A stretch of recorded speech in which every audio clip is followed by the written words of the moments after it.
mon nom c'est Mélanie Souza Cunha, je suis brésilienne et puis je suis prof de danse également, prof de danse d'une école que j'ai fondée au Brésil il y a 10 ans déjà, l'Académie Samba Géry. On a décidé de faire un projet assez intéressant cette année. J'ai eu une belle invitation de la part de Rio, en fait d'une école de samba qui s'appelle Renascer de Jacarepaguá. Et ils nous ont invités à venir participer au Carnaval de Rio.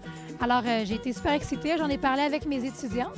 Elles ont accepté de relever le défi. Donc, on est 12 participantes à se rendre à Rio pour défiler pour février 2018. D'abord, c'est une compétition entre plusieurs écoles de samba.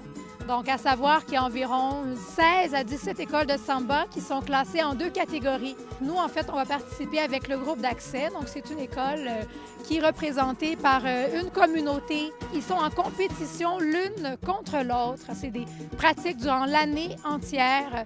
Donc, les participants pratiquent leur pas de samba à chaque semaine. Donc, c'est hebdomadaire. C'est vraiment une pratique très, très exigeante. Bien, on a trouvé ça le fun avec les participantes, mes étudiantes, de documenter justement ce projet-là, d'en faire un documentaire pour justement montrer l'envers du décor aux gens d'ici.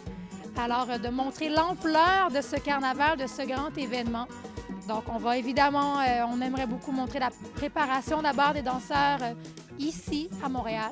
Ensuite, une fois rendu à Rio, on va montrer d'abord dans les grands emplacements de l'école la confection des costumes, la confection des chars allégoriques qui est gigantesque, l'essayage des costumes, les préparations sur place, préparations techniques, parce que dans chaque école, on est minimum 3000 participants. Alors, c'est gigantesque, c'est énorme. Puis, chaque participant, ils mettent leur cœur. On doit apprendre la musique par cœur, on doit la chanter tout en dansant. Alors, c'est un super défi physique et cardio en même temps.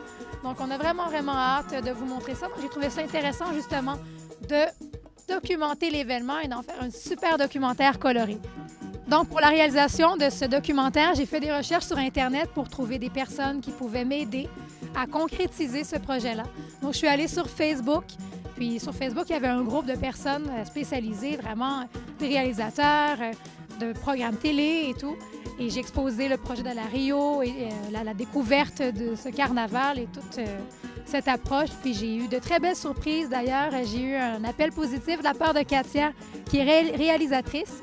Et puis elle est entrée en contact avec moi, on a discuté, puis on a vite vu qu'on était emballés par ce projet-là. On avait beaucoup de points en commun. Donc là, on a décidé de rentrer, d'aller sur le site Kickstarter pour justement proposer le projet puis ramasser des fonds pour réaliser le documentaire. Puis là, elle m'a fait une belle proposition d'ailleurs, seulement avec les frais de base pour lui permettre de voyager. Il serait possible de réaliser ce documentaire-là, donc de vous faire découvrir l'envers du décor, qui est le nom du documentaire. Donc, l'envers du décor du Carnaval de Rio au Brésil.